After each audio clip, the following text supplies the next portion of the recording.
আসসালামু আলাইকুম ওয়া রাহমাতুল্লাহ। প্রিয় অষ্টম শ্রেণীর শিক্ষার্থীবৃন্দ, মাধ্যমিক গণিতে তোমাদের স্বাগত। বন্ধুরা, তোমাদের গণিত বইয়ের অনুশীলনী ৩ পরিমাপ নিয়ে আলোচনা করছিলাম। আশা করছি যে আমার আগের ভিডিওটা দেখেছো। আগের ভিডিওতে প্রথম থেকে শুরু করে ১৩ নম্বর পর্যন্ত যে সমস্যাগুলো আছে সেগুলো নিয়ে আলোচনা করেছিলাম। আজ শুরু করছি ১৪ নম্বর থেকে। ১৪ নম্বর প্রশ্নটা দেখতে পাচ্ছ, বই তো আছেই তোমাদের কাছে। বলা হয়েছে যে একটা আয়তাকার ক্ষেত্রের দৈর্ঘ্য ৪৮ মিটার এবং প্রস্থ ৩২ মিটার ৮০ সেন্টিমিটার। ক্ষেত্রটির বাইরে চারদিকে ৩ মিটার বিস্তৃত একটি রাস্তা আছে। রাস্তাটির ক্ষেত্রফল কত? ঠিক একই রকম একটা অঙ্ক আমরা শুরুতেই করেছিলাম আগের ভিডিওতে। ১০ নম্বর যে অঙ্কটা ছিল, এটাও সেই একই রকম, শুধু এখানে প্রস্থে দুই রকম একক আছে, মিটার আর সেন্টিমিটার। সেটাকে একরকম এককে পরিণত করে নিয়ে তারপরে হচ্ছে অঙ্কটা করতে হবে। তো হচ্ছে যে আয়তাকার ক্ষেত্রের দৈর্ঘ্য ৪৮ মিটার। একটা আয়তাকার ক্ষেত্র আমি এখানে এঁকে নিয়েছি। ধরো যে ভেতরের এটা হচ্ছে আয়তাকার ক্ষেত্র, যেটার দৈর্ঘ্য বলা হয়েছে ৪৮ মিটার। এটা হচ্ছে ৪৮ এদিকে, আর প্রস্থ এই যে এখান থেকে এই পর্যন্ত সেটা হচ্ছে প্রস্থ, এটা হচ্ছে ৩২ মিটার ৮০ সেন্টিমিটার। এখন বলা হয়েছে যে এই ক্ষেত্রের বাইরে চারদিকে ৩ মিটার বিস্তৃত একটা রাস্তা আছে। বাইরে হচ্ছে যে এই যে রাস্তা এঁকে নিয়েছি একটা, এই রাস্তার প্রশস্ততা বা বিস্তৃতি সেটা হচ্ছে ৩ মিটার। এই যে এটা ৩ মিটার। একইভাবে এই পাশেও ৩ মিটার, এই পাশে সব দিকে চারপাশে ৩ মিটার করে একটা রাস্তা আছে। তো এই রাস্তাটুকুর ক্ষেত্রফল কত সেটা হচ্ছে আমাদের নির্ণয় করতে হবে। রাস্তাটা খেয়াল করো যে রাস্তাটা হচ্ছে এই যে চারপাশের এই অংশটুকু। এটা তো কোনো আমরা যে সমস্ত সূত্র জানি, আয়তাকার ক্ষেত্র অথবা ত্রিভুজাকৃতি, এমনকি রম্বস, তারপরে সামান্তরিক, এগুলোর আমরা সূত্র জানি, কিন্তু এই রাস্তাটুকু তো কোনো আকৃতির মধ্যে পড়ে না আমাদের জানা যে সমস্ত আকৃতি আছে সেগুলোর মধ্যে। তো এটা আমরা যে সমস্ত সূত্র জানি সেগুলো দিয়ে বের করা সম্ভব না। তো তার কারণে আমরা এটা একটু ভিন্নভাবে করব। সেই ভিন্নভাবেটা কি, যে আমরা আমাদের জানা তথ্য দিয়ে অঙ্কটা সমাধান করব। সেটা হচ্ছে যে প্রথমে যে এই আয়তাকার ক্ষেত্রটার দৈর্ঘ্য আর প্রস্থ দেওয়া আছে সেটা দিয়ে আমরা ভেতরের ক্ষেত্রফলটুকু বের করব। আয়তাকার ক্ষেত্রের ক্ষেত্রফল তো সূত্র জানি, দৈর্ঘ্য গুণ প্রস্থ। তো দৈর্ঘ্য প্রস্থ দেওয়া আছে, ক্ষেত্রফল আমরা বের করতে পারবো। এরপর যদি আমরা এই দৈর্ঘ্যটা বের করি, অর্থাৎ রাস্তা সহ এই পাশের রাস্তা, এই পাশের রাস্তা, এই রাস্তা সহ যে দৈর্ঘ্যটা, এই পাশ থেকে ৩ মিটার, এই ৪৮ সাথে এই পাশে ৩ মিটার, এই পাশে ৩ মিটার যদি যোগ করে দিই তাহলে হচ্ছে রাস্তা সহ দৈর্ঘ্য পাওয়া যাবে। একইভাবে এটা হচ্ছে রাস্তা সহ প্রস্থ, এই ৩২ মিটার ৮০ সেন্টিমিটার, তার সাথে দুই পাশ থেকে ৩ মিটার ৩ মিটার করে যোগ করে দিলে রাস্তা সহ প্রস্থ পাওয়া যাবে। তারপর সেই দৈর্ঘ্য প্রস্থ দিয়ে যদি আমরা ক্ষেত্রফল বের করি তাহলে হচ্ছে এই সম্পূর্ণ ক্ষেত্রটার ক্ষেত্রফল বের হবে। সম্পূর্ণ ক্ষেত্রের ক্ষেত্রফল থেকে যদি এই যে ভেতরের যে ক্ষেত্রটা প্রথমে বের করেছিলাম, বলছিলাম যে বের করার কথা, তো সেটা যদি মাইনাস করা হয়, বিয়োগ করা হয়, তাহলে হচ্ছে রাস্তার ক্ষেত্রফলটা অবশিষ্ট থাকে। অর্থাৎ এভাবে করে আমরা রাস্তার ক্ষেত্রফলটা পেয়ে যাব। তো দেখো, প্রথমে যে আয়তাকার ক্ষেত্রের দৈর্ঘ্যতে আছে ৪৮ মিটার আর প্রস্থ ৩২ মিটার ৮০ সেন্টিমিটার, সেটাকে আমরা এই মিটার সেন্টিমিটার দুই রকম একক রেখে হিসাব করা যাবে না। আমরা একরকম এককে পরিণত করে নিচ্ছি। ৮০ সেন্টিমিটারকে ১০০ দিয়ে ভাগ করলে সেটা মিটার হয়ে যাবে, কারণ আমরা জানি যে ১০০ সেন্টিমিটার হচ্ছে ১ মিটার। তো সেন্টিমিটারকে মিটার বানালাম, ৩২ তো মিটার আছেই, তাহলে সব মিলে মিটার হয়ে গেল। ৮০কে ১০০ দিয়ে ভাগ করলে ০.৮ হয়, ৩২ সাথে যোগ করে দিলে ৩২.৮ মিটার। তাহলে এই আয়তাকার ক্ষেত্রের ক্ষেত্রফল হবে কি, ক্ষেত্রফল লিখছি শুধু, ক্ষেত্রফল সেটা হবে হচ্ছে এই ৪৮ আর ৩২.৮ এর গুণফল বর্গ মিটার। যেখানে একক প্রযোজ্য সেখানে অবশ্যই এককটা সঠিকভাবে লিখবে, কারণ একের জন্য হয়তো তুমি অনেক সময় একটা অঙ্ক পরীক্ষায় করে এসেছো, বাসায় এসে দেখলে যে হ্যাঁ উত্তর মিলে গেছে, কিন্তু তারপর দেখা গেল যে মার্ক কম বা মার্ক ওই প্রশ্নে মার্ক পাওয়াই নাই। তো এটার কারণ হতে পারে এককটা, কারণ একটা একক লেখা এবং না লেখা বা ভুল লেখা তার মধ্যে আকাশ পাতাল পার্থক্য। এই বর্গমিটারের জায়গাতে যদি আমি মিটার লিখে দেই তাহলে তো এটার মান চেঞ্জ হয়ে গেল, মানে বিষয়টা একেবারে ভিন্ন হয়ে গেল। ক্ষেত্রফল হচ্ছে বর্গ মিটার, সেখানে যদি আমি মিটার লিখি তাহলে তো সেটা দৈর্ঘ্য বোঝায়, তো তাহলে বিষয়টা একেবারে ভিন্ন হয়ে যায়। এই কারণে একক লেখাটা সঠিকভাবে লেখাটা জরুরি। এখানে 48 আর হচ্ছে 32.8 গুণ করতে হবে। 48 গুণ 32.8 গুণ করলে পাবো 1574.4। 1574.4। একটু আমি কলমটা চেঞ্জ করে নিই, মাঝে মাঝে কলম সমস্যা করে। 1574.4 বর্গ মিটার। এটা বের করলাম হচ্ছে যে ভেতরের ক্ষেত্রফল সেটা। এবার রাস্তা যুক্ত করে দৈর্ঘ্য প্রস্থ প্রথমে নির্ণয় করতে হবে, তারপর সেই দৈর্ঘ্য প্রস্থ দিয়ে ক্ষেত্রফল নির্ণয় করব। রাস্তা সহ দৈর্ঘ্য, রাস্তা সহ ক্ষেত্রটির দৈর্ঘ্য, ক্ষেত্রটির দৈর্ঘ্য। দৈর্ঘ্য ছিল 48 আর রাস্তা দুই পাশ থেকে 3 মিটার 3 মিটার, তো 3 + 3 লিখতে পারো, অথবা 2 গুণ 3 এভাবে করে লিখতে পারো। দুই পাশ থেকে 3 মিটার অর্থাৎ 3 দুগুণা 6 মিটার যুক্ত হবে। যুক্ত হলে 3 দুগুণা 6 আর 48 যোগ করলে হচ্ছে 54 মিটার। একইভাবে রাস্তা সহ ক্ষেত্রটির প্রস্থ বের করব। রাস্তা সহ ক্ষেত্রটির প্রস্থ, প্রস্থ ছিল 32.8, তার সাথে 2 গুণ 3 যোগ 3 দুগুণা 6, 32 সাথে যোগ করলে 6 38.8 মিটার। রাস্তা সহ দৈর্ঘ্য প্রস্থ বের করলাম। এরপর আমরা এই রাস্তা সহ ক্ষেত্রফল নির্ণয় করব। তারপর সেই ক্ষেত্রফল থেকে এই প্রথমে যে ক্ষেত্রফলটা বের করেছিলাম, অর্থাৎ ভেতরের মূল ক্ষেত্রটার যে ক্ষেত্রফল, সেটা মাইনাস করে আমরা রাস্তার ক্ষেত্রফল নির্ণয় করব। তো আমি একটু ওপরে জায়গা করে নিচ্ছি। এখন তাহলে আমরা নির্ণয় করব রাস্তা সহ ক্ষেত্রটির ক্ষেত্রফল। তো লিখছি যে রাস্তা সহ ক্ষেত্রটির ক্ষেত্রফল।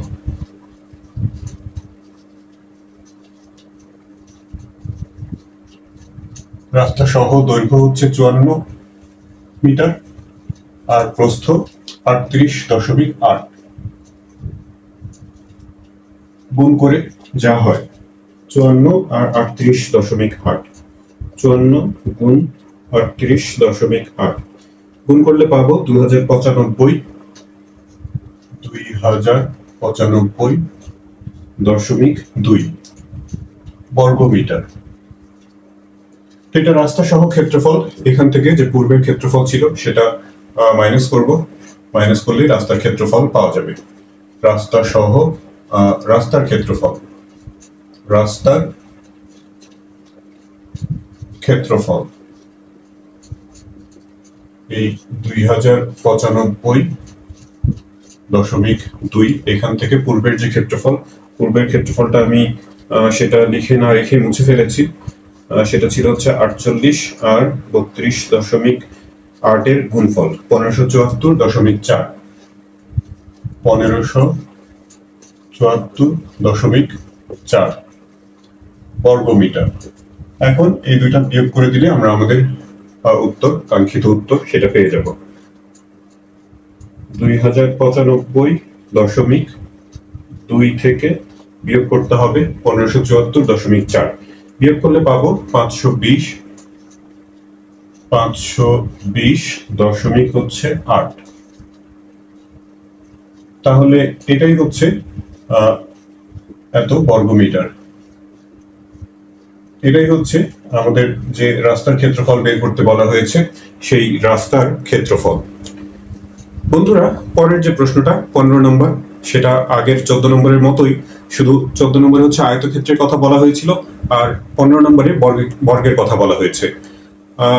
প্রশ্নটা হচ্ছে যে একটা বর্গাকার ক্ষেত্রের এক বাহুর দৈর্ঘ্য 300 মিটার এবং বাইরে চারদিকে 4 মিটার চওড়া একটা রাস্তা আছে। রাস্তাটির ক্ষেত্রফল কত? তো যেহেতু একই রকম প্রশ্ন 14 নম্বর 15 নম্বর, তো এটা নিয়ে আর বেশি কথা বলছি না, বরঞ্চ 14 নম্বরের চেয়ে 15 নম্বর আরো সহজ, কারণ ওখানে দৈর্ঘ্য প্রস্থ দুইটা হিসাব ছিল, আর এখানে শুধুই এক বাহুর দৈর্ঘ্য।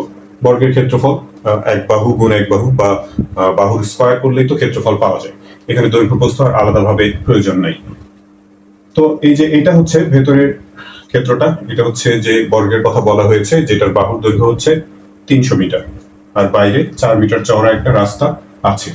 বোঝার সুবিধার্থে চিত্র এঁকে নিতে পারো তোমরা, নিজেদেরই বুঝতে সুবিধা হবে, এমনিতে অঙ্কের জন্য চিত্রটা জরুরি না। তো দেয়া আছে হলো বর্গের বাহুর দৈর্ঘ্য বা এক বাহুর দৈর্ঘ্য, এক বাহুর দৈর্ঘ্য 300 মিটার। তাহলে এই বর্গের ক্ষেত্রফল কত হবে? ক্ষেত্রফল বাহু গুণ বাহু বা বাহুর স্কয়ার, 300 এর যদি আমরা স্কয়ার করি তাহলে এটার ক্ষেত্রফল পাওয়া যাবে। 300 স্কয়ার করলে 3 এর স্কয়ার করলে হচ্ছে 9, আর দুইটা শূন্য স্কয়ার করলে 4টা শূন্য হয়ে যায়, বর্গ মিটার, 90,000 বর্গ মিটার। এটা হচ্ছে ভেতরের যে মূল বর্গটা, বর্গাকার ক্ষেত্রটা, সেটার ক্ষেত্রফল। এখন আমরা রাস্তা সহ বর্গের এক বাহুর দৈর্ঘ্য বের করব। রাস্তা সহ এক বাহুর দৈর্ঘ্য, রাস্তা সহ এক বাহুর দৈর্ঘ্য সেটা হচ্ছে যে 300, তার সাথে দুই পাশ থেকে 4 মিটার 4 মিটার যোগ করলে যে রাস্তা সহ দৈর্ঘ্যটা পাওয়া যাবে, অর্থাৎ দুই পাশ থেকে 4 মিটার করে যুক্ত করতে হবে। এই জন্য 2 গুণ 4 অথবা 4 যোগ 4 লিখতে পারো। 4 দুগুণা 8 আর 300 যোগ করলে হচ্ছে 308 মিটার। তাহলে রাস্তা সহ ক্ষেত্রফল হবে কি? সুতরাং রাস্তা সহ ক্ষেত্রফল 308 এর বর্গ। একই সূত্র, যে রাস্তা যোগ করলে সেটা তো বর্গাকার ক্ষেত্রই থাকবে, বর্গ মিটার। 308 এর যদি বর্গ করি, 308 এর বর্গ, তাহলে পাবো হচ্ছে 94,864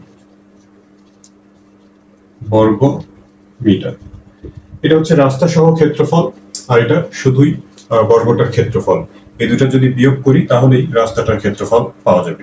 তো সুতরাং আমরা লিখি যে রাস্তার ক্ষেত্রফল, রাস্তার ক্ষেত্রফল, রাস্তার ক্ষেত্রফল হচ্ছে এই 94,864 থেকে 90,000 বিয়োগ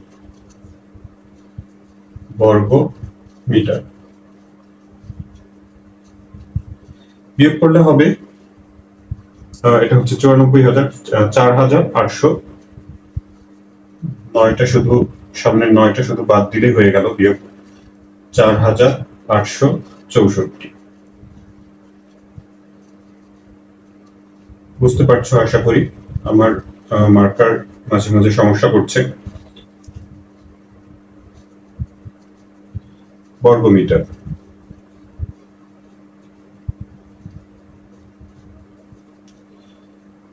একটু বুঝতে হয়তো সমস্যা হচ্ছে, একটু আমি বলে দিচ্ছি আবার। 4,864 বর্গ মিটার, এই হচ্ছে রাস্তাটার ক্ষেত্রফল।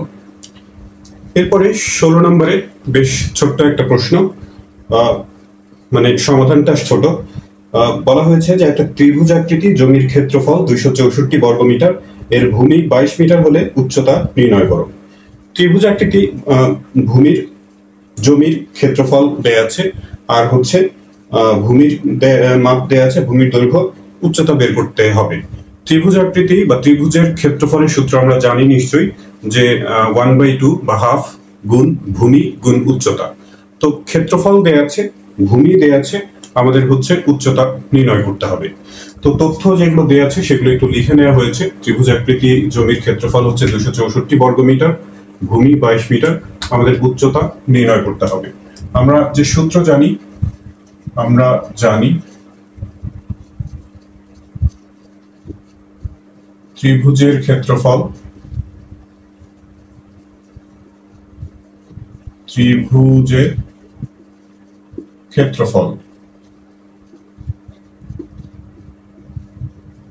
হাফ গুণ ভূমি গুণ উচ্চতা। ক্ষেত্রফল আমরা জানি, ক্ষেত্রফল প্রশ্নে দেওয়া আছে 264,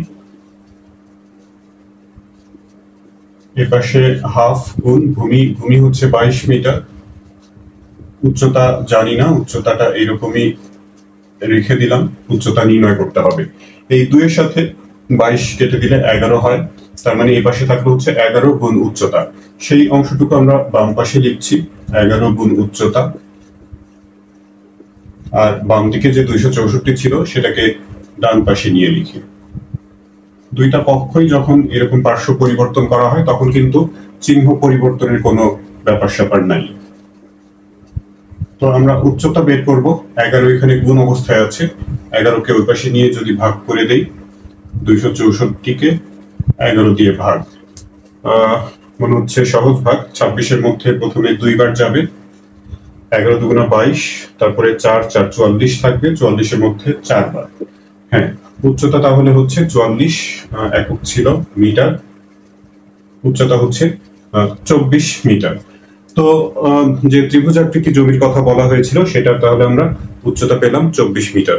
নিচে তোমরা সুন্দর করে একটা লাইন লিখে নিবে যে জমিটার উচ্চতা হচ্ছে 24 মিটার। পরের প্রশ্নে চলে যাচ্ছি, 17 নম্বর প্রশ্নটাতে আছে যে একটা চৌবাচ্চায় 19,200 লিটার পানি ধরে, এর গভীরতা 2.56 মিটার, প্রস্থ 2.5 মিটার হলে দৈর্ঘ্য কত? একটা চৌবাচ্চার কথা বলা হয়েছে, সেটার কতটুকু পানি ধরে সেই পরিমাণটা দেয়া আছে 19,200 লিটার। চৌবাচ্চাতে 19,200 লিটার পানি ধরে। তো এইখান থেকে আবার চৌবাচ্চার গভীরতা এবং প্রস্থ দেয়া আছে, গভীরতা বা উচ্চতা আমরা একই বিবেচনা করতে পারি। দৈর্ঘ্য বের করতে হবে। আমরা জানি যে দৈর্ঘ্য, প্রস্থ আর গভীরতা বা উচ্চতা তিনটা মাত্রার গুণফল হচ্ছে আয়তন। তো এর মধ্যেকার গভীরতা এবং প্রস্থ দেয়া আছে, আমাদের দৈর্ঘ্যটা বের করতে হবে। তো আমরা আয়তন এখানে প্রশ্নে দেয়া নাই সরাসরি, পানির আয়তন দেয়া আছে 19,200 লিটার পানি। তো এই পানি যদি ধরতে হয়, এই পানি যদি ধারণ করতে হয়, তাহলে সেই চৌবাচ্চার আয়তন হবে কতটুকু সেটা আমাদের প্রথমে নির্ণয় করতে হবে, অর্থাৎ চৌবাচ্চাটার আয়তন কতটুকু। আমরা জানি একটা তথ্য যে 1,000 লিটার পানি হচ্ছে 1 ঘনমিটার আয়তনে থাকে। তো সেই তথ্য ব্যবহার করে আমরা প্রথমে চৌবাচ্চাটার আয়তন নির্ণয় করব। আমরা এইভাবে লিখতে পারি যে জানি বা আমরা জানি অথবা জানা আছে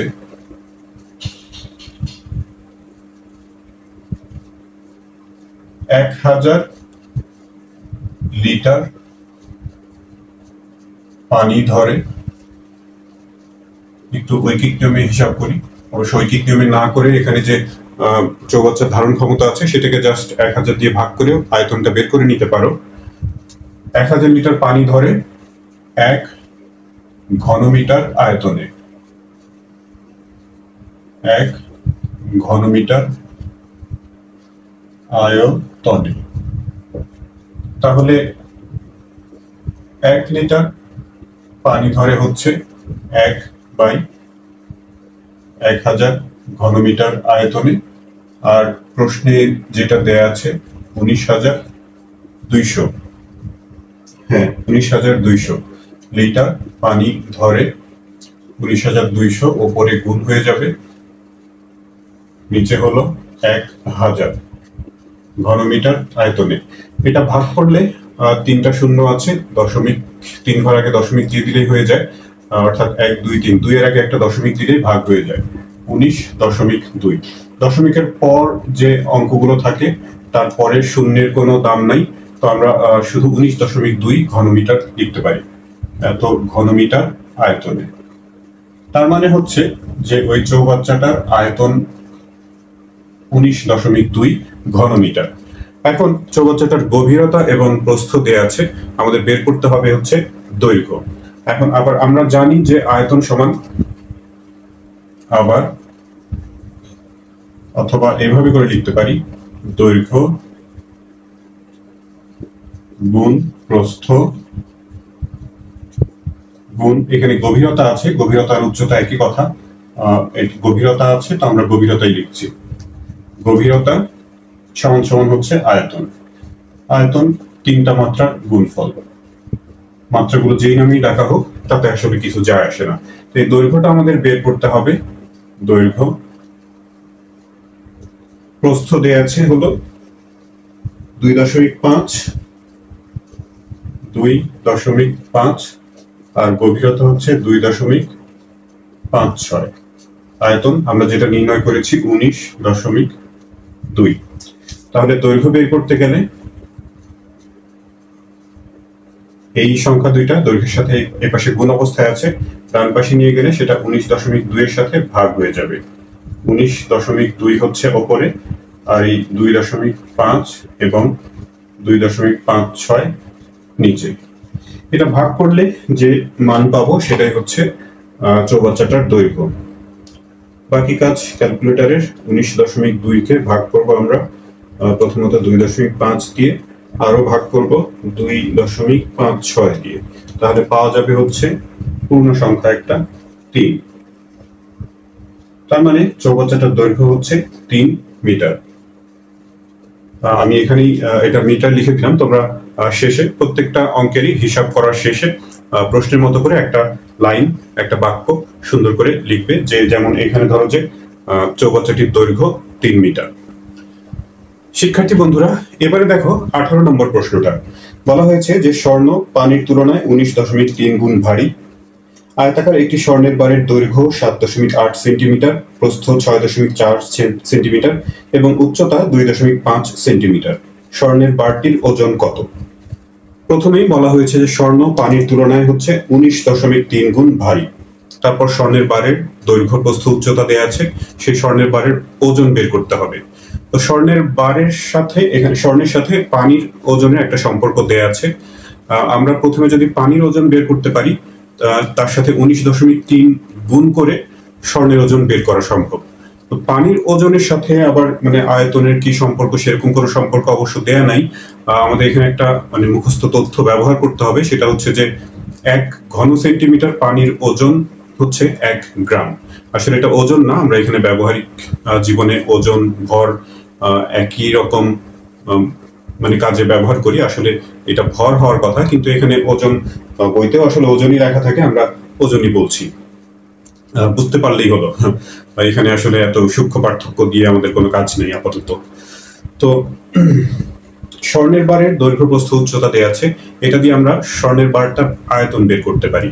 সেটা যদি স্বর্ণের বারের আয়তন না হয়ে সেই আয়তনটা যদি একটা পানির আয়তন হতো, যদি পানির আয়তন হয়, তাহলে তার ওজন কত হবে সেটা ওই যে তথ্যটা বললাম যে 1 ঘন সেন্টিমিটার পানির ওজন হচ্ছে 1 গ্রাম, ওই তথ্য ব্যবহার করে ওই স্বর্ণের বারের যে আয়তন, সেই আয়তনের পানির ওজন কত হবে সেটা আমরা বের করতে পারবো। আর যেহেতু পানির চেয়ে স্বর্ণ 19.3 গুণ ভারী, 19.3 দিয়ে ওই পানির ওজনটাকে গুণ করে দিলেই স্বর্ণের বারটার ওজন পাওয়া যাবে। তো আমরা প্রথমে স্বর্ণের বারের যে দৈর্ঘ্য, প্রস্থ, উচ্চতা দেয়া আছে সেগুলো ব্যবহার করে স্বর্ণের বারটার আয়তন বের করব। স্বর্ণের বারের আয়তন, ইচ্ছা করলে দৈর্ঘ্য, প্রস্থ, উচ্চতা যেগুলো দেয়া আছে সেগুলো প্রথমে লিখে নিতে পারো। স্বর্ণের বারের আয়তন, যে মানগুলো দেয়া আছে, একটা হচ্ছে 7.8, 6.4, 7.8, 6.4 আর হচ্ছে 2.5 সেন্টিমিটার উচ্চতা। 2.5, এগুলো সব সেন্টিমিটার এককে আছে। একক যদি ভিন্ন রকম থাকতো আমরা সবগুলোকে একরকম একক করে নিতাম, এবং এই ক্ষেত্রে সেন্টিমিটারই করতাম, কারণ হচ্ছে যে আমাদের ঘন সেন্টিমিটারের সাথে পানির ওজনের সম্পর্ক জানা আছে।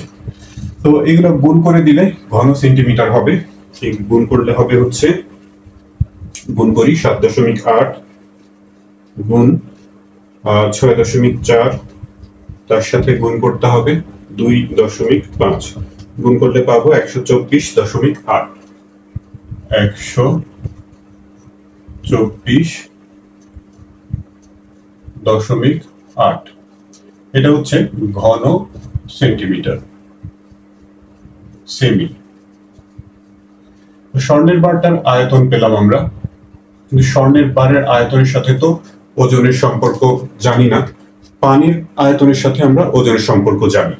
এই আয়তনের যদি পানি হয় তাহলে সেটার ওজন কত হবে আমরা প্রথমে সেটা নির্ণয় করব। তার জন্য প্রথমে যেমনটা বলছিলাম যে আমরা একটা মুখস্থ তথ্য এখানে ব্যবহার করব। আমরা জানি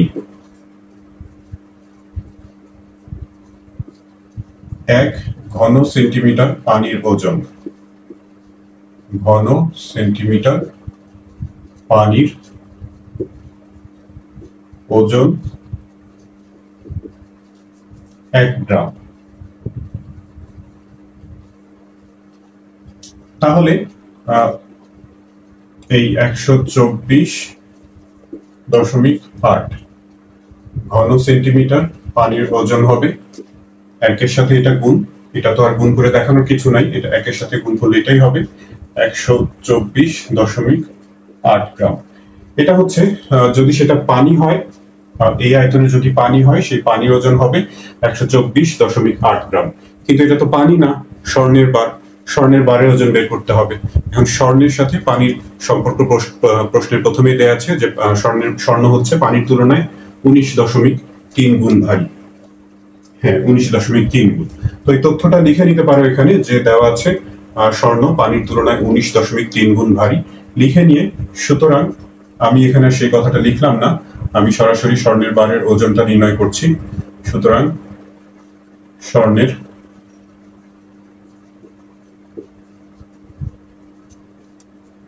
স্বর্ণের বারের ওজন এই 124.8, তার সাথে যেহেতু 19.3 গুণ পানির চেয়ে ভারী, সেজন্য এর সাথে 19.3 গুণ করে দিলাম, এত গ্রাম। 124.8 তার সাথে গুণ করতে হবে 19, গুণ হয়ে গেছে, 124.8 গুণ করতে হবে 19.3, গুণ করলে পাবো 2408.64 গ্রাম, 2408.64 গ্রাম, অথবা এটাকে আমরা 2 কেজি 408.64 গ্রাম বলতে পারি। তো এই হচ্ছে স্বর্ণের বার, যেটার ওজন নির্ণয় করতে বলা হয়েছে, সেই স্বর্ণের বারটার ওজন। শিক্ষার্থী বন্ধুরা, 19 নম্বর অঙ্কটার সমাধান শুরু করার আগে ছোট্ট একটা কথা, যারা আমার চ্যানেলে নতুন তাদেরকে চ্যানেলটা সাবস্ক্রাইব করে সাথে থাকার অনুরোধ জানাচ্ছি। এরপর চলো 19 নম্বর অঙ্কে দেখা যাক কি বলেছে। একটা ছোট্ট বাক্সের দৈর্ঘ্য 15 সেন্টিমিটার 2.4 মিলিমিটার, প্রস্থ 7 সেন্টিমিটার 6.2 মিলিমিটার এবং উচ্চতা 5 সেন্টিমিটার 8 মিলিমিটার। বাক্সটির আয়তন কত ঘন সেন্টিমিটার? ঘন সেন্টিমিটার অর্থাৎ আয়তন বের করতে হবে। আয়তন বের করতে গেলে দৈর্ঘ্য, প্রস্থ, উচ্চতা 3টা মাত্রা গুণ করে দিলে আয়তন পাওয়া যায়। তো যেহেতু ঘন সেন্টিমিটার এককে আয়তনটা আমাদের নির্ণয় করতে বলেছে, তো দৈর্ঘ্য, প্রস্থ, উচ্চতা 3টা জিনিসই আমাদের সেন্টিমিটার এককে প্রয়োজন। কিন্তু এখানে দৈর্ঘ্য, প্রস্থ, উচ্চতা প্রত্যেকটাই 2 রকম এককে দেয়া আছে, সেন্টিমিটার সাথে আবার মিলিমিটারও আছে। তো ওই মিলিমিটারের অংশটাকে সেন্টিমিটার করে, সেন্টিমিটারের যে অংশটা আছে তার সাথে যুক্ত করে দৈর্ঘ্য, প্রস্থ, উচ্চতার মানগুলো আমাদের নির্ণয় করতে হবে। তো আমি এখানে আগেই বাক্সের দৈর্ঘ্য, প্রস্থ এবং উচ্চতা যেগুলো প্রশ্নে দেওয়া আছে সেগুলো লিখে নিয়েছি। বাক্সের দৈর্ঘ্য দেওয়া আছে হলো 15 সেন্টিমিটার আর 2.4 মিলিমিটার। সেন্টিমিটার আর মিলিমিটারের মধ্যে সম্পর্ক জানা থাকার কথা তোমাদের। 10 মিলিমিটারে হচ্ছে 1 সেন্টিমিটার হয়, অর্থাৎ মিলিমিটারকে যদি আমরা 10 দিয়ে ভাগ করি তাহলে সেন্টিমিটারে রূপান্তরিত হবে। তো সেই কাজটা করব। এখানে 15 হচ্ছে সেন্টিমিটার, 15 সেন্টিমিটার, তার সাথে আমি যোগ করে দিব এই 2.4 মিলিমিটার। এটাকে যদি আমি সেন্টিমিটার বানাতে চাই, 2.4 কে 10 দিয়ে ভাগ, তাহলে এটা সেন্টিমিটার হয়ে যাবে। তার সাথে এটাও সেন্টিমিটার, তো দুইটাই সেন্টিমিটার হয়ে গেল। এটা যদি যোগ করি, আমি একটু সংক্ষেপ করছি, 2.4 কে 10 দিয়ে ভাগ করলে 0.24 হবে। 0.24 15-র সাথে যদি যোগ করে দেয়া হয় তাহলে হবে 15.24 সেন্টিমিটার। দৈর্ঘ্যটাকে আমরা সেন্টিমিটারে রূপান্তর করলাম এভাবে করে। প্রস্থ এবং উচ্চতা, প্রস্থ আছে হলো 7 সেন্টিমিটার, 6.2 মিলিমিটার। তো 6.2 মিলিমিটার, এটাকে যদি আমরা ওই একইভাবে 10 দিয়ে ভাগ করি, ভাগ করলে পাবো 0.62 মিলিমিটার। সেটা 7 সেন্টিমিটার, 0.62 সেন্টিমিটার, সেটা 7 সেন্টিমিটার সাথে যুক্ত হয়ে সব মিলে হবে হচ্ছে 7.62 সেন্টিমিটার। একইভাবে উচ্চতা পাবো হলো 5.8 সেন্টিমিটার। তাহলে দৈর্ঘ্য, প্রস্থ, উচ্চতা সবগুলো আমরা সেন্টিমিটার এককে পেয়েছি। আমাদের বের করতে হবে বাক্সটার আয়তন। সুতরাং বাক্সটির আয়তন, দৈর্ঘ্য, প্রস্থ, উচ্চতা সূত্র আকারে লিখে নিতে পারো, দৈর্ঘ্য গুণ প্রস্থ গুণ উচ্চতা। আমি এই ধরনের কথার অঙ্কে, বড় অঙ্কে সূত্র লেখা মানে লেখার প্রয়োজন আছে বলে মনে হয় না, মান বসিয়ে দেব সরাসরি। 15.24 গুণ 7.62 গুণ 5.8। যেহেতু এগুলো সব সেন্টিমিটার এককে আমরা মানগুলো নিয়েছি, তাহলে সবগুলো গুণ হয়ে ঘন সেন্টিমিটার হবে। ঘন সেন্টিমিটার, এটা গুণ করে যাওয়া হয়, সেটাই হচ্ছে আমাদের উত্তর। 15.24 15.24 গুণ 7.62 7.62 আর হচ্ছে 5.8। সবগুলো গুণ করে বেশ বড় একটা সংখ্যা 673.54704 54704। দশমিকের পর এখানে 5 ঘরই এসেছে, তো আমরা 5টা ঘরই নিয়ে নিচ্ছি। ইচ্ছা করলে ঘর সংখ্যা কম করে নিতে পারো, তবে যেহেতু 5 ঘরই এসেছে, এর চেয়ে আর বেশি আসে না, তো 5 ঘর খুব বেশি কিছু না, 5 ঘরই নিয়ে নিচ্ছি। তো এটাই হচ্ছে বাক্সটার আয়তন, যেটার আয়তন আমাদের নির্ণয় করতে বলা হয়েছিল। 19 নম্বর অঙ্কটার আনসার হচ্ছে এটাই। 20 নম্বর প্রশ্নটাতে বলা হয়েছে কি, যে একটা আয়তাকার চৌবাচ্চার দৈর্ঘ্য 5.5 মিটার, প্রস্থ 4 মিটার এবং উচ্চতা 2 মিটার। উক্ত চৌবাচ্চাটি পানি ভর্তি থাকলে পানির আয়তন কত লিটার এবং ওজন কত কিলোগ্রাম হবে? একটা চৌবাচ্চার দৈর্ঘ্য, প্রস্থ, উচ্চতা দেয়া আছে। সেই চৌবাচ্চাটা পানি দিয়ে ভর্তি থাকলে সেটার কত লিটার পানি থাকবে তার মধ্যে, এবং সেই পানির ওজন কত হবে নির্ণয় করতে হবে সেটা। তো চৌবাচ্চার ভেতরে কতটুকু পানি আটবে সেটা বের করতে গেলে চৌবাচ্চার আয়তন আমাদের প্রথমে জানা দরকার। চৌবাচ্চার দৈর্ঘ্য, প্রস্থ, উচ্চতা দেয়া আছে, সেগুলো গুণ করে দিলেই আয়তন পাওয়া যায়। চৌবাচ্চাটির আয়তন, মানগুলো প্রথমে লিখে নিতে পারো, আমিও সেগুলো না লিখি সরাসরি মূল অঙ্কে চলে এসেছি। চৌবাচ্চাটির আয়তন, দৈর্ঘ্য, প্রস্থ আর উচ্চতা গুণ। দৈর্ঘ্য হচ্ছে 5.5, 4 আর 2, 5.5, প্রস্থ 4, উচ্চতা 2, সবগুলো মিটার একক, তো এগুলো গুণ করলে ঘন মিটার হবে। এগুলো যদি গুণ করে দিই, 5.5 গুণ 4 গুণ 2, তাহলে পাবো হচ্ছে 44 ঘন মিটার।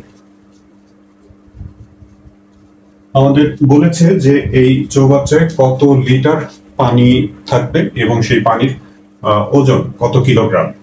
তো 1 ঘনমিটার আয়তনে পানি ধরে হচ্ছে 1000 লিটার। এরকম একটা তথ্য আমরা এর পূর্বে কত নম্বর অঙ্কে, এর পূর্বের একটা অঙ্কে আমরা ব্যবহার করেছিলাম। সেই তথ্যটা আমাদের এখন আবার প্রয়োজন। আমরা জানি 1000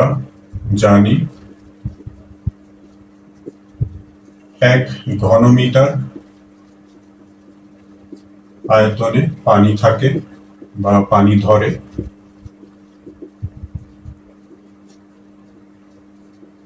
পানি ধরে হচ্ছে 1000 লিটার। লিটার সংক্ষেপে লিখলাম লি। তো তাহলে 44 ঘনমিটার আয়তনে পানি ধরবে 1000 এর সাথে 44 গুণ। 1000 এর সাথে 44 গুণ করলে 44,000 লিটার। তাহলে প্রথম যে প্রশ্নটা ছিল ওই চৌবাচ্চায় কত লিটার পানি ধরে, সেটার উত্তর হচ্ছে 4400 বা 4400 লিটার। আবার এই পানিটুকুর ওজনও বের করতে বলা হয়েছে। আমরা আরো একটা তথ্য এখানে ব্যবহার করব, সেটা হচ্ছে 1 লিটার বিশুদ্ধ পানির ওজন হলো 1 কিলোগ্রাম। যদিও এখানে বিশুদ্ধ উল্লেখ করা নেই প্রশ্নে, কিন্তু এটা আমাদের বুঝে নিতে হবে, কারণ বিশুদ্ধ পানি ছাড়া আমরা তো এরকম তথ্য জানি না।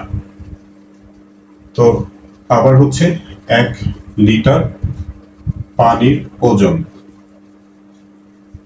পানির ওজন 1 কিলোগ্রাম বা কেজি। তো আমরা বের করব হচ্ছে এই 4400 লিটার